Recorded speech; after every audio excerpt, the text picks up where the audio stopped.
Welcome again. तो आज जैसा आपको पता है कि आज हम समझेंगे कि पैरालेक्स मेथड क्या होता है, लेकिन पैरालेक्स मेथड को समझने से पहले हमें यह समझना होगा कि ये पैरालेक्स का मतलब क्या है। What is the meaning of parallax? Exactly parallax का मतलब होता है कि apparent shift of position of an object with respect to observer's point of view. क्या मतलब है इसका? कि मतलब किसी चीज का लोकेशन में थोड़ा सा चेंज देखने को मिलेगा ऑब्जर्वर पॉइंट ऑफ व्यू से, तो उसे हम पैरालेक्स कहते हैं। मिसाल के तौर पर जैसा कि आप ये स्टाइलिस देख रहे हैं, अगर मैं ये स्टाइलिस को एक आंख बंद करके दिखूंगा तो ये स्टाइलिस का पोजीशन मुझे कुछ और दिखेगा, और जब मैं ये आंख बंद करके दिखूंगा तो ये हल्का शिफ्ट दिखेगा। इसी चीज को हम कहते हैं पैरालेक्स। मतलब अगर ये आईज क्लोज करके इसे देखेंगे तो ये कुछ और पोजीशन में दिखेगा, और ये आईज क्लोज करके दिखेंगे तो ये हमें और कुछ और पोजीशन में दिखेगा। तो there is apparent shift in position with observer points of view, तो इसे हम पैरालेक्स कहते हैं। अब सवाल ये है, ये पैरालेक्स हम क्यों पढ़ेंगे? हम पैरालेक्स इसलिए पढ़ रहे हैं क्योंकि हमें निकालना है कि हमारे अर्थ से कोई भी स्टार्स कितने दूर में होता है। ये काफी इंटरेस्टिंग टॉपिक है। चलिए साथ में समझते हैं कि कैसे हम कोई स्टार्स का डिस्टेंस हम हमारे अर्थ से निकाल सकते हैं। पर उनको समझने के लिए हमें कुछ चीजें समझना जरूरी है। जैसे कि आप गौर किए होंगे कि जब भी आप कार वगैरह में होते हैं और आपके सामने जब कोई ट्रीज आता है तो वो ट्रीज तुरंत क्रॉस कर जाता है। जब आप कार में होंगे तो आपके सामने जो ट्रीज होता है वो तुरंत क्रॉस कर जाता है। बट जब आप बहुत दूर में कोई माउंटेन वगैरह को देखिएगा और आप कार को क्रॉस करने की कोशिश कीजिएगा, लगेगा कि ये माउंटेन बहुत देर में क्रॉस कर रहा है। तो क्या मतलब है इसका? इसका मतलब ये है कि कोई चीज अगर बहुत ज्यादा हमसे दूर है तो उसका हमारे पोजीशन के चेंज होने से उसका पोजीशन में बहुत ज्यादा फर्क नहीं पड़ता। इसको एग्जांपल से समझाते हैं। मान लीजिए कि आप कभी भी रात में मून देखे होंगे, है ना? तो आपको लगता होगा कि हम भाई जहां जहां चलते हैं तो मून भी हमारे साथ चलता है ना? क्योंकि मून हमारे रिस्पेक्ट में बहुत ज्यादा दूर होता है, जिसकी वजह से लगता है कि हम जहां जहां चल रहे हैं मून भी वहां वहां चल रहा है। मतलब जिस लोकेशन में हम मून को देखते हैं हमें उसी लोकेशन में मून दिखता है ना? तो भाई इसी चीज को साइंटिस्ट लोग ने यूज किया है कि कोई भी स्टार्स का डिस्टेंस हम अर्थ से कैसे निकालें, है ना? कि कभी भी हम कोई फार डिस्टेंस चीजों को देखें तो उसका पोजीशन में हमें बहुत ज्यादा चेंज देखने को नहीं मिलता है। तो इसी चीज को साइंटिस्ट लोग यूज किए हैं कि कैसे कोई स्टार को हम अर्थ से उसका दूरी को निकाल सकते हैं। इस बात को याद रखिएगा। चलिए इसको समझने से पहले हम समझते हैं अपने सोलर सिस्टम में को। जैसा कि आपको पता होगा कि सोलर सिस्टम में हमारा सन जो होता है बीच में होता है, और चारों तरफ जो प्लैनेट होते हैं इसके चारों तरफ रिवॉल्व कर रहे होते हैं। उसी तरह हमारा जो अर्थ होता है वो हमारा अर्थ जो होता है वो अर्थ भी क्या होता है, सन के चारों तरफ रिवॉल्व कर रहा होता है। बट क्या ये सोलर सिस्टम आप जो देख रहे हैं क्या ये रियल सोलर सिस्टम है? सवाल ये है, क्या ये रियल सोलर सिस्टम है? बिल्कुल भी नहीं। सोलर सिस्टम आप जैसे देख रहे हैं आपको लग रहा होगा कि सन रेस्ट में है और बाकी प्लैनेट सन के चारों तरफ घूम रहे हैं, बट ऐसा नहीं है। हमारा सन भी किसी बहुत बड़े स्टार्स के चारों तरफ घूमता है, उसी तरह बहुत बड़ा स्टार भी किसी बहुत बड़े स्टार के चारों तरफ घूमता है। ये चैन हमारा यूनिवर्स में चलता रहता है। अगर एक्चुअल देखना चाहते हैं तो ये है हमारा सोलर सिस्टम का पिक्चर, जिसमें आप देख रहे होंगे कि डिफरेंट प्लैनेट जो है हमारे सन के चारों तरफ घूम रहा है और सन भी किसी के चारों तरफ घूमने का कोशिश कर रहा है। अब बहुत बड़ा यहाँ पे एक प्रॉब्लम आता है। क्या प्रॉब्लम आता है कि मान लीजिए कि कोई भी स्टार को अगर हम सन से अर्थ से उस स्टार का दूरी निकालेंगे तो भाई वो स्टार भी तो मूव कर रहा होगा, हमारा प्लैनेट अर्थ भी तो मूव कर रहा है, तो हमें एग्जैक्ट दूरी कैसे मिलेगा? क्योंकि हर वक्त वो डिस्टेंस चेंज हो रहा होगा। घबराने का बिल्कुल भी बात नहीं है, इसका हमारे पास सॉल्यूशन है। और इसका सॉल्यूशन ये है कि अगर कोई चीज बहुत दूर में हो उसका अगर डिस्टेंस चेंज हो तो हमें उससे कोई फर्क पड़ने वाला नहीं। जैसा आपने देखा कार के सामने ट्री था तो वो हमें तुरंत क्रॉस करता हुआ दिखा, उसी तरह से पहाड़ हमें थोड़ा लेट में क्रॉस करता हुआ दिखा, बट मून लगा के मून वही के वही हैं।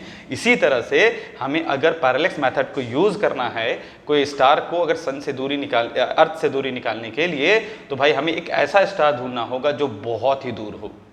वो इसलिए क्योंकि अगर हमारा अर्थ का लोकेशन चेंज होगा या उस रिस्पेक्ट में उस स्टार का भी लोकेशन चेंज होगा तो हमें ये लगे कि भाई वो स्टार ज़्यादा दूर नहीं जा रहा है और अर्थ के रिस्पेक्ट में वो वहीं लग रहा है, लगेगा कि मतलब स्टार वो वहीं है। अर्थ के रिवॉल्व करने से वो स्टार का पोजीशन में ज़्यादा कुछ चेंज देखने को ना मिले, तभी उस स्टार को हम रेफरेंस मानेंगे और उसी रेफरेंस के मदद से बाकी स्टार का अर्थ से डिस्टेंस को हम कैलकुलेट कर सकते हैं। सवाल ये है ये मेथड कितने डिस्टेंस के लिए वैलिड है। ये मेथड को हम up to 100 light years use कर सकते हैं, क्योंकि जो स्टार बहुत ज़्यादा दूर में नहीं हो, जो मीडियम डिस्टेंस में है, उसको हम इस मेथड से उन स्टार का अर्थ से डिस्टेंस निकाल सकते हैं। बट क्या हो अगर जो स्टार 100 लाइट ईयर के ऊपर है तो उनको हम क्या करते हैं, एज अ रेफरेंस मानते हैं, क्योंकि वो इतने दूर है कि अगर हमारा अर्थ का पोजीशन चेंज भी हो जाए तो हमें नहीं लगता कि वो स्टार्स कहीं मूव किया है। अगर आपको बिलीव नहीं है तो आप ये गिफ्ट देख सकते हैं। अब ध्यान से देखिए, अगर ये बहुत ही दूर स्टार को देखिएगा, मान लीजिए ये अर्थ हमारा रिवॉल्व कर रहा है सन के अराउंड, जिसे हमें 365 डेज लगता है। ये बहुत स्पीड किया हुआ पिक्चर है, जिसमें अगर अब अर्थ के रिस्पेक्ट में या स्टार किसी चीज के रिस्पेक्ट में अगर घूम रहा होगा तो आपको दिखेगा, मान लीजिए ये स्टार अब जो देख रहे हैं, तो ये स्टार देख रहे हैं, आपको लग रहा है वहीं पे, बहुत ज्यादा दूर नहीं गया है। मतलब अब जहां अर्थ से जिसको देख रहे थे स्टार को, अगर अर्थ गोल गोल घूम भी गया है तो स्टार बहुत ही छोटा गोल गोल घूम रहा है, क्योंकि वो बहुत दूर है। बहुत दूर होने के वजह से उसका पोजीशन ज्यादा कुछ चेंज हमको नहीं मिल रहा है। इसीलिए उन स्टार को हम रेफरेंस मानेंगे, बाकी उन स्टार्स को कैलकुलेट करने के लिए जो स्टार मीडियम डिस्टेंस में है। अब सवाल ये मेथड को कैसे अप्लाई करेंगे, तो उसको अप्लाई करने के लिए आप देख सकते हैं, क्योंकि इसमें पैरालैक्स का क्या मतलब हुआ। पैरालैक्स का क्या मतलब हुआ, जैसे ये हमारा अर्थ है, आपको दिख रहा होगा कि ये हमारा अर्थ है, तो ये अर्थ, मान लीजिए ये स्टार को हम चाहते हैं कि ये स्टार हमारे अर्थ से कितने दूर है, तो ये स्टार को कैलकुलेट करना चाहते हैं। लेकिन आप अगर लाइन ऑफ साइट देखिएगा, ये अर्थ से इस स्टार को, तो आपको दिखेगा ये लाइन ऑफ साइट सीधा जा रहा है। मतलब हमको लगेगा कि ये स्टार के सीधा में ये स्टार है, हमें ऐसा लगेगा, है ना। और जब ये 6 महीने के बाद, याद रखिए इस मेथड को अप्लाई करने के लिए आपको 6 महीना वेट करना पड़ेगा। क्यों? क्योंकि हम मानते हैं कि जो हमारा सन से अर्थ 365 डेज बोले तो 12 मंथ में ये कंप्लीट रिवोल्यूशन करता है। अगर हम हाफ ईयर का बात करें, मतलब हम 6 मंथ का बात करें, तो हमारा अर्थ क्या होगा, डायमेट्रिकली एंड में होगा, सन का डायमेट्रिकली एंड में होगा। तो फिर हम क्या करेंगे, अगर 6 महीना के बाद हम अर्थ से हम इस स्टार को ऑब्जर्व करेंगे और इसके लाइन ऑफ साइट से ध्यान देंगे, तो हमको लगेगा कि उसके सीधा में ये स्टार है। क्यों ऐसा लगेगा, इसी को तो पैरेलैक्स कहते हैं। पैरेलैक्स का मतलब होता है कि शिफ्ट इन पोजीशन, क्योंकि अगर हम ऑब्जर्वर पॉइंट ऑफ व्यू का, ऑब्जर्वर डिफरेंट टाइम में डिफरेंट जगह से अगर एक ही चीज को ऑब्जर्व करे तो उसको डिफरेंट दिखता है, उसका लाइन ऑफ साइट डिफरेंट दिखता है, there is a shift in position दिखता है ना। इसीलिए इसको हम पैरेलैक्स मेथड कहते हैं। और इससे हम एक ट्राइंगल बना सकते हैं जिससे इस अर्थ से इस स्टार का दूरी को हम कैलकुलेट कर सकते हैं, और इस एंगल को हम कहते हैं पैरेलैक्स एंगल। ये पूरा एंगल जो मतलब चेंज इन पोजीशन होने की वजह से, मतलब अर्थ एक जगह से जब दूसरा जगह गया, पोजीशन चेंज होने की वजह से उसी लाइन ऑफ साइट उस स्टार को देखने के लिए जो एंगल क्रिएट किया है डिफरेंट पोजीशन से, तो वो जो एंगल क्रिएट हुआ उसी एंगल को हम कहते हैं पैरेलैक्स एंगल। अब सवाल ये है कि हम कैसे निकालेंगे अर्थ और स्टार का दूरी। चलिए थोड़ा सा मैथमेटिकल कैलकुलेशन करते हैं, बहुत ही इजी तरीके से ये समझाने के लिए कि हम इस अर्थ को इस स्टार से कितना दूर में है कैसे पता करेंगे।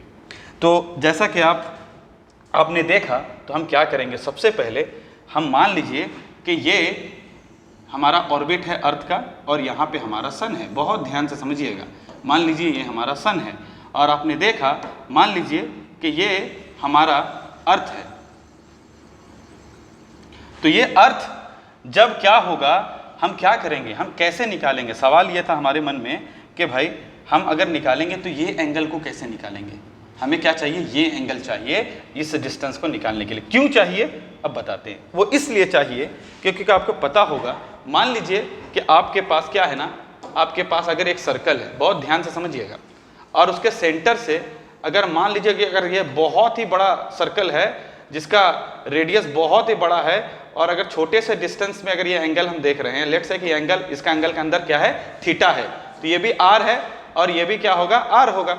और ये जो आर्क लेंथ है और ये जो लेंथ है लगभग सीधा दिखेगा, मतलब ये एंगल इतना छोटा होगा कि ये हमारा आर्क लेंथ और ये डिस्प्लेसमेंट लेंथ हमें सेम दिखेगा। और आपको पता होगा कि फॉर्मूला क्या है हमारे पास, theta equal to L by R, है ना, theta equal to L by R. अब सवाल है कि ये फॉर्मूला क्यों आया, क्योंकि आपने ट्रिग्नोमेट्री पढ़ा होगा कि अगर ये थीटा है तो थीटा का फॉर्मूला होता है टेन थीटा क्या होता है, परपेंडिकुलर बाय बेस।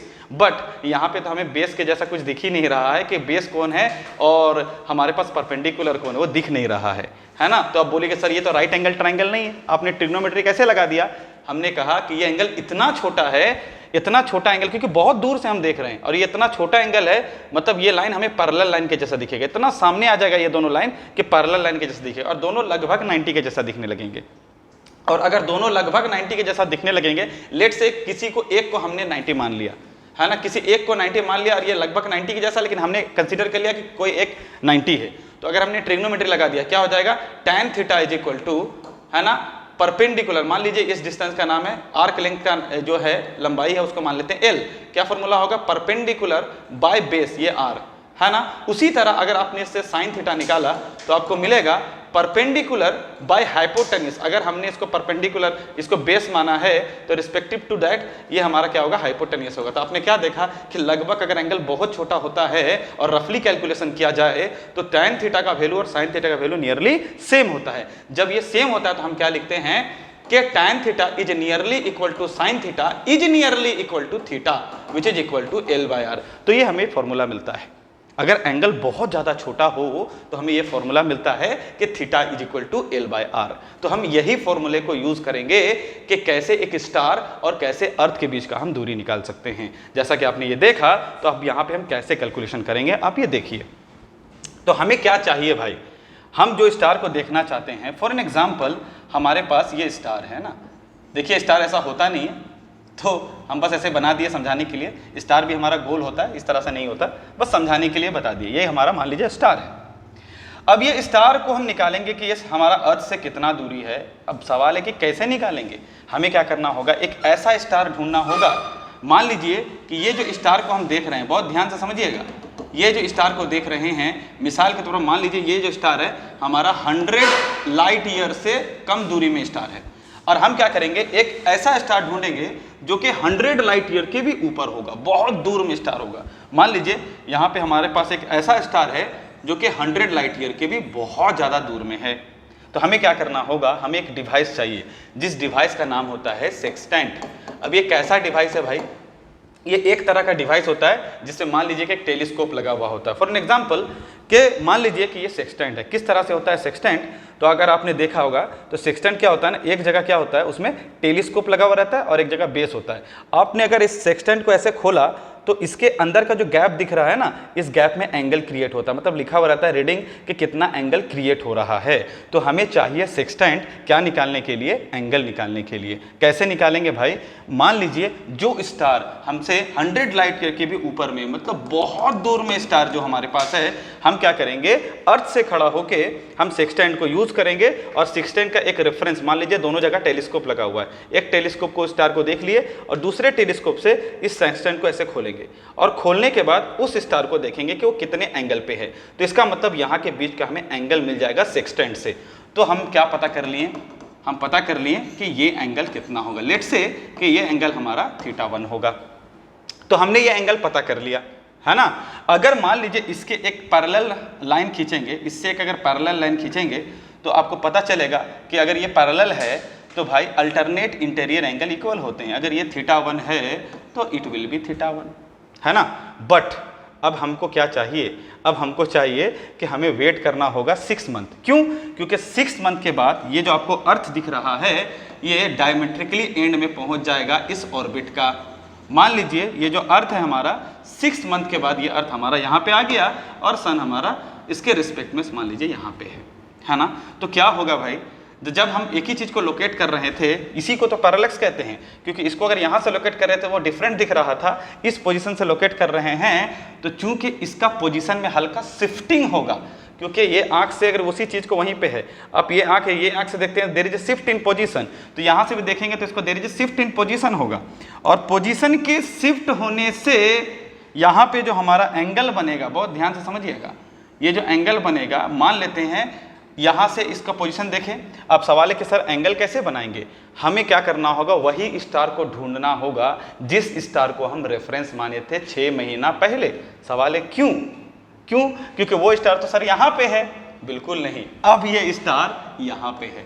सवाल है क्यों वो स्टार यहाँ पे है? क्योंकि हमने कहा कि कोई चीज़ अगर बहुत दूर हो तो लगता है कि वो हमारे साथ मूव कर रहा है। जैसा कि आपने मून को देखा कि जैसे हम चल रहे थे तो लग रहा था मून भी हमारा साथ चल रहा है, उसी तरह जैसे अर्थ यहाँ रिवॉल्व कर रहा था लगेगा वो स्टार भी साथ में रिवॉल्व कर रहा है, क्योंकि आपने वो गिफ्ट देखा था। तो छोटे से पोजीशन चेंज होगा, लगेगा कि वो हमारे सर के ही ऊपर है, क्योंकि साइंटिस्ट लोग क्या करते हैं ना, स्टार को नाम से भी जानते हैं कि कौन स्टार को क्या कहा जाता है, जैसे कि अल्फा सेंचुरी, प्रोक्सिमा सेंचुरी, तो स्टार के उन्होंने नाम भी दे दिया है।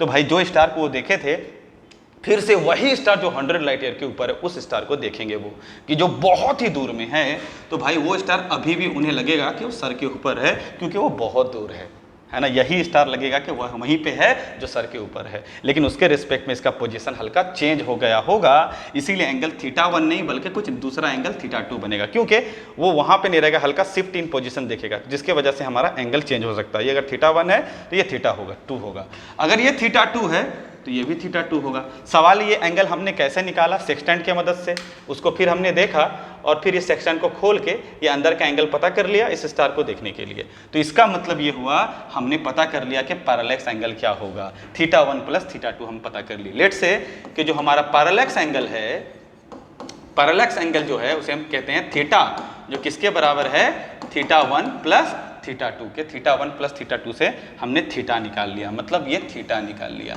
जो हमारा चैलेंज था। अब दूसरा चैलेंज ये था कि इस लाइन में इस फॉर्मूला को यूज करने के लिए, मतलब थीटा इक्वल टू L/R को यूज करने के लिए हमने थीटा तो पता कर लिया है ना। अब ये R क्या है, R क्या है, R कुछ नहीं बल्कि डिस्टेंस बिटवीन स्टार और अर्थ है, डिस्टेंस बिटवीन हमारा स्टार और अर्थ है, वही तो निकालना है हमें कि ये स्टार अर्थ से हमारा कितना दूर है। उसको निकालने के लिए यही लाइन को पता करना होगा कि ये लाइन कितना दूर में है। अब सवाल है कैसे निकालेंगे, क्योंकि हमारे पास तो एक ही चीज़ का नॉलेज है हमारे पास थीटा, हम इनमें से कोई दो चीज़ का नॉलेज होना चाहिए ना। थीटा तो जानते हैं, then we have to find what is L, मतलब ये नीचे वाला लेंथ पता करना होगा। सवाल है कैसे पता करेंगे, हमें ये पता करना होगा कि ये कितना दूर हुआ, कि आपको पता होगा ये जो पहले से कैलकुलेटेड वैल्यू है कि अर्थ और सन का जो दूरी होता है वो होता है 1 AU, that is 1 astronomical unit, और उसका जो वैल्यू होता है अराउंड 1.496 इंटू 10⁻11 मीटर। आप चेक कर लीजिएगा इस रिजल्ट को, हो सकता है कि डेसिमल पॉइंट में यहाँ पे कुछ गड़बड़ हुआ होगा, but it is approximately 1.5 into 10⁻11 metre होता है। तो इसका मतलब अगर अर्थ से सन का दूरी 1 AU है, जब इधर भी पहुँच जाएगा तो यहाँ पर भी 1 AU होगा। इसका मतलब आपको क्या पता चला कि आप जान गए कि अर्थ और सन और अर्थ का दूरी जो टोटल डिस्टेंस है that is 2 AU, that is equal to 2 into 1.496 into 10⁻11 metre. तो आपको ये डिस्टेंस पता चल गया, that is known as L. यही डिस्टेंस तो एल है, एल इज 2 AU। तो you know L, you know theta, and what is the formula? Theta is equal to L upon R, and from that you can calculate R equal to L upon theta, जिसको theta को आपको radian में convert करना होगा, तो जिससे आपको ये पता चल जाएगा कि what is the distance between star and the earth. But मन में एक सवाल आया होगा कि सर अर्थ और सन का दूरी कैसे निकाला गया है। अगर ये जानना चाहते हैं तो आपको प्लीज़ मेरे चैनल को सब्सक्राइब कीजिए और लोगों को शेयर कीजिए। मैं ज़रूर अपने दूसरे वीडियो में ये कैलकुलेट करके दिखाऊंगा कि एक अर्थ से सन का जो डिस्टेंस है वो 1 AU कैसे आया। That's all, thank you.